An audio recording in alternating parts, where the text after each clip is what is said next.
ఓం మహాగణాధిపతయే నమః. ఓం గురుభ్యో నమః. ఓం శ్రీమాత్రే నమః.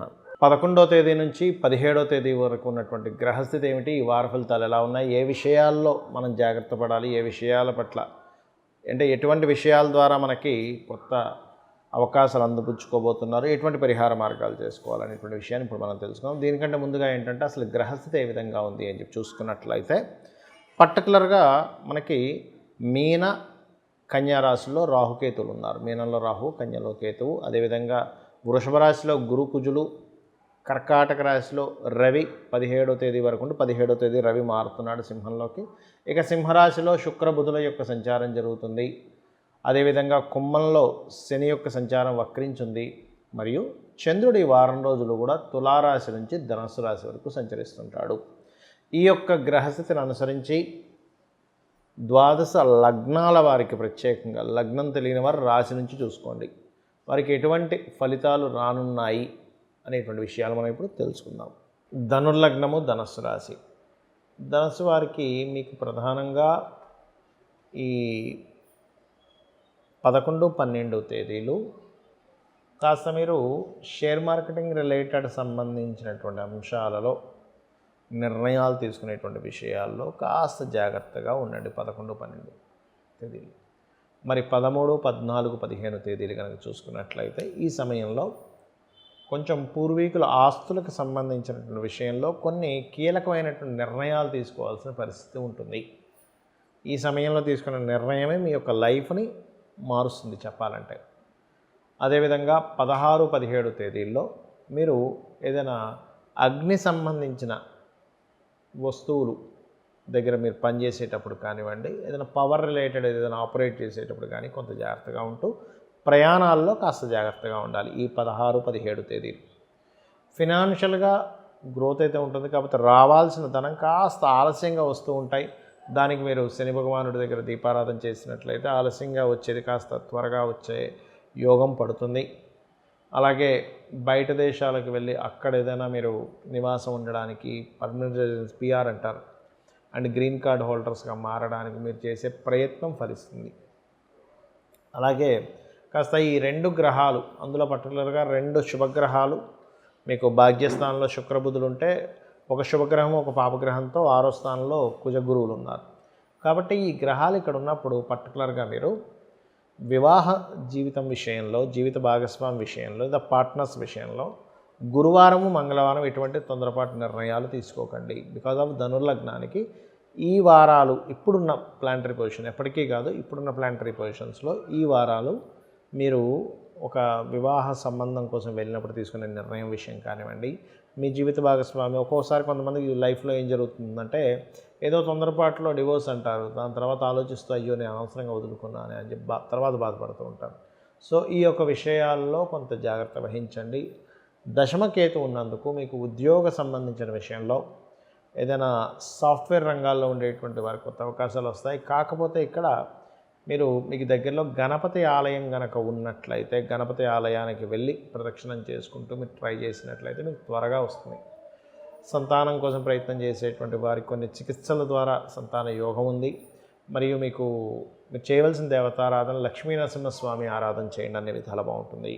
చాలామందికి ఏంటంటే వాళ్ళ యొక్క జీవితంలో ఎందుకు ఇటువంటి పరిస్థితులు ఏర్పడుతున్నాయి అనేటువంటి సంశయం వస్తూ ఉంటుంది. అంటే అసలు ఎందుకు జరుగుతుంది ఇట్లాగా నా లైఫ్లో అనేటువంటిది. దీని అంతటికీ మన శాస్త్రం ఏం చెప్తుంది అంటే పూర్వజన్మలో చేసుకున్నటువంటి కర్మ, మరి ఆ కర్మను అలాగే యాజ్ ఇట్ ఈజ్ అనుభవించాలా, దాన్ని ఏమైనా తగ్గించుకునేటువంటి మార్గం లేదా? కొంతమంది రోగంతో ఇబ్బంది పడితే, కొంతమంది అప్పులతోని, మరి కొంతమంది ఉద్యోగం లేక, కొంతమంది వ్యాపారం సాగక, ఇలా రకరకాలుగా ఉంటూ ఉంటుంది. దీన్ని మరి మనం మార్చుకోగలమా? కర్మ యాజ్ ఇట్ ఈజ్గా అనుభవించాలా? ఇంకా అసలు మార్గం లేదా? లేనప్పుడు మనకి ఈ శాస్త్రాలు ఎందుకు, ఈ జ్యోతిషశాస్త్రం అనేటువంటిది ఎందుకు అని అనిపిస్తూ ఉంటుంది. కానీ మనకి జ్యోతిషశాస్త్రం ఏం చెప్తుందంటే ఖచ్చితంగా నీకు మార్చుకోవడానికి మార్గం జ్యోతిషశాస్త్రంలో ఉంది అని చెప్తుంది. ఎలాగా అంటే ఉదాహరణకి ఒక వ్యక్తి రోగంతో ఇబ్బంది పడుతున్నాడు అనుకోండి, బాగా ఎనీ డిజీజ్, అసలు రోగం కలగడానికి గల కారణం ఏమిటి అనేటువంటి జ్యోతిషశాస్త్రంలో చాలా స్పష్టంగా ఉంటుంది. మనకి సైన్స్లో ఎలా అయితే రోగాన్ని కలిగించడానికి మనం ఏ ఫుడ్ తీసుకున్నాము, ఎటువంటి అలవాట్లు కలిగి ఉన్నామో, లేకపోతే జెనెటికల్గా వచ్చిందా అనేటువంటివి కొన్ని ఉంటాయి. దానికి ఏ రోగమైనా తగ్గడానికి సైంటిఫిక్గా ఏమిటి, ఇమ్యూనిటీ అనేది గనక మనకు బలంగా ఉంటే రోగం తగ్గిస్తుంది, రోగాన్ని తట్టుకునే శక్తి ఉంటుంది. అలాగే ఆస్ట్రాలజీలో కూడా ఇమ్యూనిటీ అనేటువంటిది పంచమ భావంలో చెప్తారు.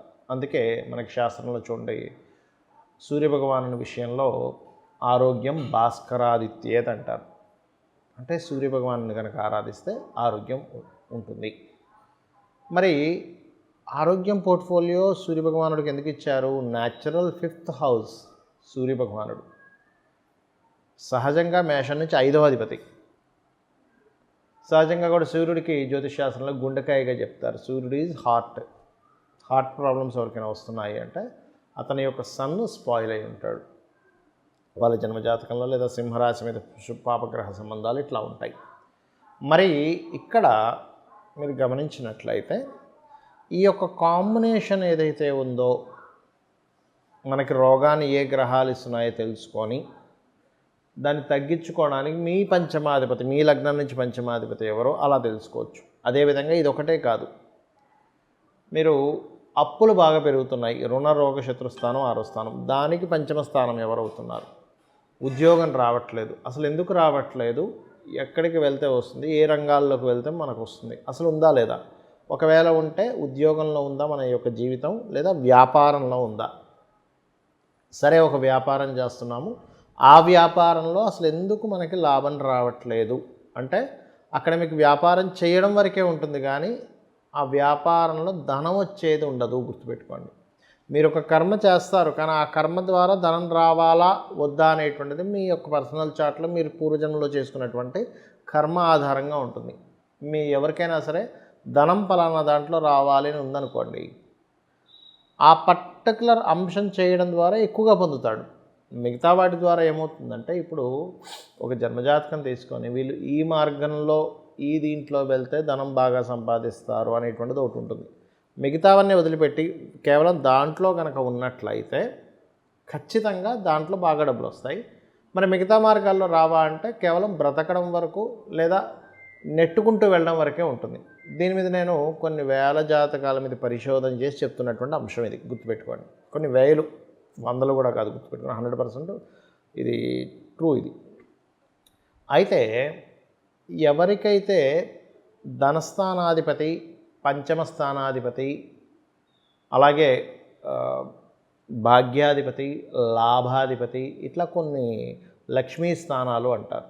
ఇవి దేన్నైతే బాగా పాజిటివ్గా యాక్టివ్ చేస్తాయో దాని ద్వారా డబ్బులు వస్తాయి. అందులో పర్టికులర్గా ధనాధిపతి పర్టికులర్గా చూసుకుంటే అయితే 12 భావాల ద్వారా కూడా వస్తాయి. కాకపోతే ఇందులోనే మనకి దేని ద్వారా చెడిపోతుంది, దేని ద్వారా వస్తుంది అనేటువంటి ఒక కాన్సెప్ట్ ఉంటుంది. అంటే దేని ద్వారా మీకు లాస్ వస్తుంది, దేని ద్వారా మీకు లాభం వస్తుందని.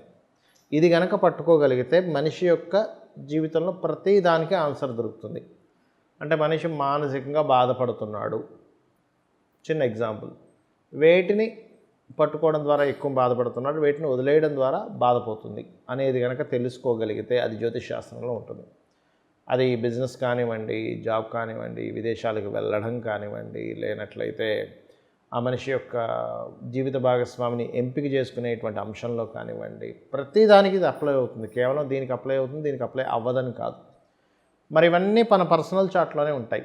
ఇవన్నీ ఎలా ఏర్పడతాయి మన పర్సనల్ చార్ట్లో? మనం పూర్వజన్మలో చేసుకున్నటువంటి కర్మ ద్వారా. అంటే ఎలా అంటే, ఎగ్జాంపుల్, ఒక వ్యక్తి క్లాస్ రూమ్లో టీచర్ చెప్పినటువంటి ఏదైతే టీచరు ఏదైతే క్లాస్ని చెప్పిందో దాని మళ్ళీ ఎగ్జామ్ రాసినప్పుడు మనకు కొన్ని మార్కులు పడతాయి.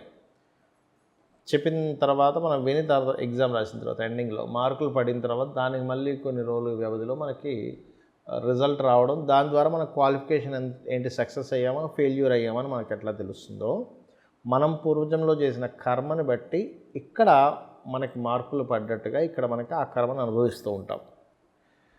మరి మార్కుల్ని మార్చలేము కదా, దీన్ని మార్చగలమా అంటే, ఒకటి, మళ్ళీ మనం దాన్ని రాయగలుగుతాంగా, ఇంకోసారి ఫెయిల్ అయినా సరే ఇంకోసారి రాయగలుగుతాం.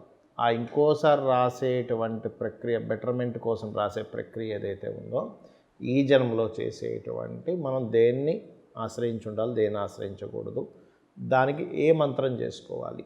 అంటే ఉదాహరణకి వివాహం అవ్వటం లేదు, కామేశబద్ధ మాంగళ్య సూత్రశోభిత కందర. ఎందుకంటే మనకు పాపములు నశించాలి. మనం పూర్వజంలో చేసిన జ్ఞానంలోనో అంటే అజ్ఞానంలోనో, జ్ఞానం కొంచెం సరిగ్గా లేకపోవడం వల్ల ఆవేశంలోనో కామ్యంతోనో ఒక పాప కర్మ చేస్తాం. అది తొలగించేటువంటి నామాలు మనకి లలిత సహస్రనామాల్లో ఉంటాయి. కాబట్టి లలిత ఎక్కువగా పఠించండి. లలిత మీరు ఎంత పఠిస్తుంటే అంత బాగుంటుంది. మరైతే ఇవన్నీ ఒక ఎత్తు అయితే, మనం ఈ గోచార ఫలితాలు ఎందుకు చెప్పుకుంటున్నాం అంటే, ఇప్పుడు ఉండేటువంటి కాలం, ఇప్పుడు నువ్వు ఈ పని చేస్తున్నావు, కానీ ఈ పని చేయడానికి కాలం ఎంత అనుకూలంగా ఉంది, గ్రహాలు ఎంత అనుకూలంగా ఉన్నాయని చెప్పేది గోచార ఫలితాలు. సో ఈ గోచార ఫలితాలని మరియు మన జన్మజాతకంలో ఉన్నటువంటి ప్లానటరీ కండిషన్స్, ప్లానటరీ స్ట్రెంగ్త్ అంటే గ్రహం ఎంత బలంగా ఉంది, ఎంత బలహీనంగా ఉంది. బలంగా ఉన్నటువంటి గ్రహ సంబంధించినటువంటి దానికి మనం పుణ్యం చేసుకొని ఉన్నాము, బలహీనంగా ఉందంటే అంత పుణ్యం లేదు దానికి.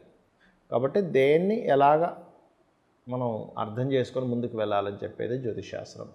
దీన్ని మీరు ముఖ్యంగా మీ యొక్క జీవితంలో ఆ అమ్మవారి యొక్క అనుగ్రహాన్ని పొందాలని మనస్ఫూర్తిగా కోరుకుంటూ శ్రీమాత్రే నమః.